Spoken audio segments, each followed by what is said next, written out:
Hi guys, so I might need to change the format of this channel from having Fool of the Week to Fool of the Day, because every day seems to have its own fool.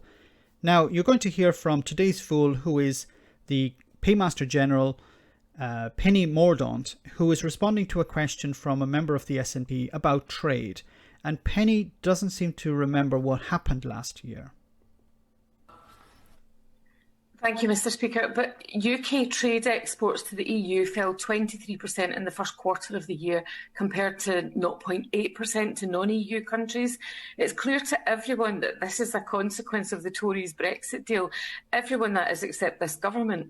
Will the Minister finally accept that her government's deal has harmed exports? In other words, harmed business in my constituency, in her constituency, and right across these islands? Now, what's happened here is that because of the pandemic, trade dropped. When restrictions were eased around the world, trade started to recover. And we've seen a bigger recovery in non-EU countries than in EU countries. So why did that happen? It happened because of Brexit. Brexit was the problem. Brexit reduced trade between the UK and its market.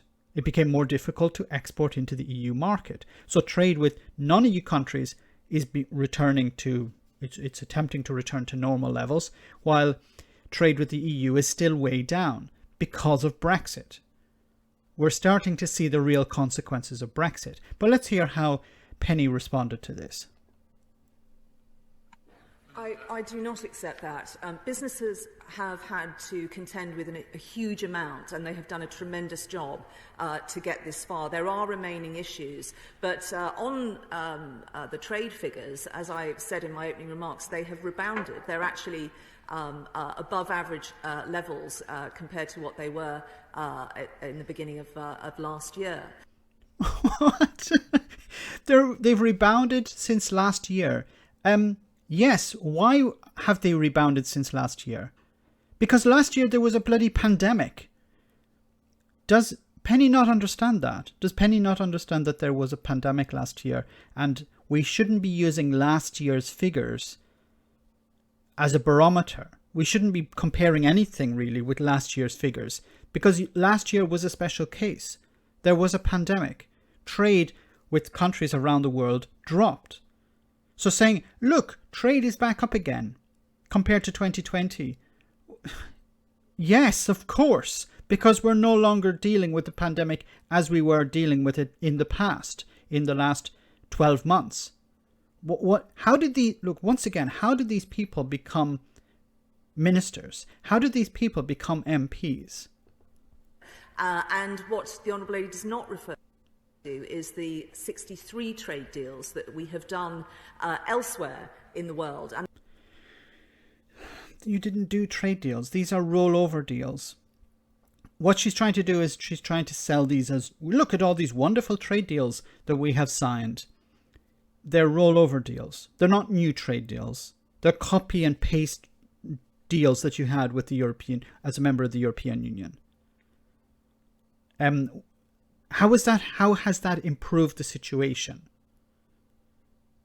This is not, if you are able to export X to a country outside the European Union, and you said, now we have a new trade deal, well, surely that would increase trade, but it hasn't. So what was the benefit of having this new trade deal? And that will bring huge opportunities for businesses in her constituency and across the UK. It will, once again, this tired line of, yes, it's going to bring opportunities. Yes, the fishing industry will be able to recover in 5 years' time. Jacob Rees-Mogg saying, yes, Brexit will eventually deliver possibilities in 50 years. Does this work on anyone? Is anyone actually convinced by this rhetoric? Look, we have trade deals. This is going to create jobs. No, it doesn't. Look at what's happening with Australia. It's going to do the opposite. If the UK had remained part of the European Union, the farmers, the fishermen would have been protected. Now they're out on their arse because of the Tories, because of the Brexiteers. And the Brexiteers are still trying to convince them, yes, your business has been destroyed, but don't worry, sunlit uplands are on the horizon. Just wait another bit, wait another few years, wait another few decades, and everything will be fine. Let me know in the comments section, guys, what you think. As always, your comments are greatly appreciated. Thanks a lot. I want to say a big thank you to all of my patrons. You ensure that this channel continues to exist. I'm eternally grateful for all of your support. If you join Patreon, you will receive instant access to our Discord server, where we have both audio and video chats. You can chat with me and other patrons, where we discuss important and non-important issues. Becoming a patron per month costs about the same as a large coffee, so why not check it out?